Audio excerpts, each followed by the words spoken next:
फरमाया रब करीम फरमाते इस तरह करो, जरा सोच लो बचपन से लेकर आखिर तक जहां तक तुम मौजूद हो तुम्हारे माँ बाप ने तुम्हारे साथ क्या किया है।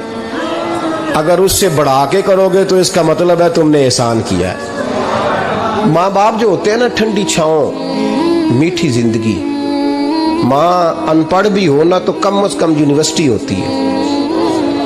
और बाप अगर बिल्कुल अंगूठा छाप भी हो ना, किसी कॉलेज में, मदरसे में, इदारे में ना पढ़ा हो, तो बेटे के हक में जिन चीजों की जरूरत होती है वो सारी अल्लाह बाप को अता करके भेजता है। माँ बाप को ना कुछ इल्म लदुन्नी अल्लाह देता है कि बच्चों के लिए कैसे आगे बढ़ना है। माँ बाप एक हुस्न है मुआशरे का।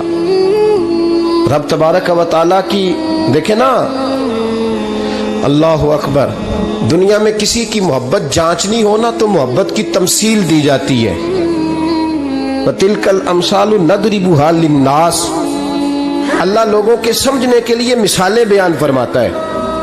अल्लाह तबारक व तआला ने जब अपना आप समझाना चाहा ना, तवज्जो है मेरी बात पर, जब मालिक ने अपना आप समझाना चाहा तो मेरे रब ने माँ बाप की मिसाल बयान फरमाई। रब्बिरहमहुमा कमा रब्बयानी सगीरा, या अल्लाह उन दोनों पे रहम फरमा। और ये लफ्ज़ रब यहाँ दो माने में आया है, उलमा बैठे। रब का माना होता है तदरीजन पालना का, या अल्लाह उन दोनों पे रहम फरमा जिन्होंने मुझे रब बन के पाला। यानी मतलब क्या, यहाँ रबूबियत का माना पालने के माने में, तदरीजन पालना। मेरे नबी पाक सल्लल्लाहु अलैहि वसल्लम ने फरमाया अल्लाह तुमसे 70 माओं से ज्यादा मोहब्बत फरमाता है। ये इमाम सुयूती ने दुर्र मंसूर में रवायत लिखी है। अच्छा भाई, अल्लाह ने भी मिसाल माँ की बयान फरमाई। फरमाया घर जाके अपनी अम्मा को देख लो, अम्मा तुमसे कितना प्यार करती है। बस उस प्यार को तोलना शुरू कर तो 70 माओं से भी ज्यादा रब तुमसे मोहब्बत फरमाने वाला है। माँ के सीने में ना, देखे ना, एक बच्ची होती है बीए, वो उसने कर लिया, उसकी अम्मा रोज कहती है बेटे सवेरे उठा कर। सास के पास जाएगी तो वो कहेगी कि इसकी अम्मा ने सवेरे उठना सिखाया ही नहीं। और बेटी कहती है अम्मा जो जावांगी वेखी जाएगी। अच्छा, उसकी शादी हो गई, उसकी सास ने आहिस्ता आहिस्ता शिकवे शुरू कर दिए, कामों से कहने लगी तू इसको उठाता ही नहीं सवेरे। वो भी कहता है कमरे में जाके अम्मा शिकवा करती है तू उठती नहीं। और बच्ची लाडली थी, वो नहीं थी उठती टाइम पे। जिंदगी के 22 साल 23 साल वो सवेरे नहीं उठी, वक़्त पे नहीं उठी, मिसाल दे रहा हूं। फिर उसी बेटी को अल्लाह ने एक बेटा अता कर दिया। सुबह 100 आवाज उसकी अम्मा देती थी पर उसकी आंख नहीं खुलती थी।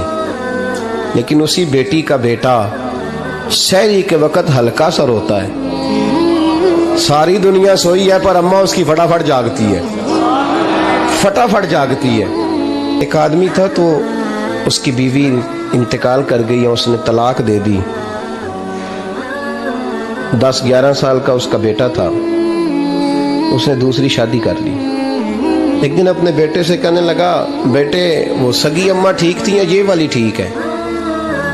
तो बेटा कहने लगा अब्बा जी ये ठीक है, वो सगी अम्मी झूठ बड़े बोलती थी, सगी अम्मी झूठ बड़े बोलती थी, झूठी थी, ये सच्ची है। उसने कहा बेवकूफ तेरी माँ झूठी थी। उसने कहा अब्बा बड़ी। कहा किस तरह? कहने लगा अब्बा जी मैं ना, कभी आपको पता मैं शरारती हूँ, कभी मैं शरारत करता था ना, कोई बर्तन तोड़ देता था तो मेरी सगी अम्मा मुझे थप्पड़ मार के बाहर निकालती थी। कहती थी मैं ताला लगाऊंगी बावर्ची खाने को, तुझे सारी रात रोटी नहीं देनी, तू आज भूखा ही रहेगा, बिल्कुल नहीं देना, सारी रात नहीं देना। बड़े दावे करती थी, कस्में उठाती थी, पर बड़ी झूठी थी। आधा घंटा भी नहीं गुजरता था तो गलियों में मुझे ढूंढने लग जाती थी, ढूंढ के लाती थी, ढूंढ के, और ला के ना तो गलती मेरी होती थी, रोना मेरी अम्मा शुरू कर देती थी, वे ओए मैनू ना सताया कर वे पुत्रा। फिर मेरी मर्जी का खाना मुझे पका के देती थी, मेरी मर्जी का। और फिर मेरी अम्मा मुझे तोहफा भी देती थी। अब्बा जी वो झूठी थी, पहले कह रही थी सारी रात नहीं देना, अब आधा घंटा। ये बड़ी सच्ची है जवाब भाई है। मैं शरारत करता हूँ तो थप्पड़ मार के निकाल देती है, कहती है रोटी नहीं देनी। फिर मैं सारी रात रो के गुजारता हूँ पर नहीं देती। ये सच्ची है, वो झूठी थी। तू माँ के दर्द को क्या समझे, بچے تو کہتے ہیں اما نے ہمیں قید کر دیا، اما کہتی ہے میری مرضی سے کھاؤ، اور تجھے نہیں پتا اس نے قید نہیں کیا، وہ تم سے پیار بڑا سچا کرتی ہے، اور بڑا سچا پیار کرتی ہے تیرے ساتھ، بڑا سچا۔ بیٹا برگر کھا کے آ جاتا ہے، اما کہتی ہے روٹی کھا لے، کہتا ہے نہیں آپ نے بینگن پکائے ہوئے ہیں میں نے نہیں کھانے، تو اما منتیں کرتی ہے، کہتی ہے چل تو دس کی کھانا ہے، تینوں سیویاں نہ بنا دیاں، فٹافٹ دال پک جائے گی، کیا کھائے گا؟ ابا جی میری طرح قریب سے کہتے ہیں چھڈ پر بھوک لگے گی تو آپ ہی کھا لے گا، لیکن اما کہتی ہے اس نے روٹی نہ کھائی تو مجھے نیند نہیں آئے گی۔ تو اس درد کو سمجھنا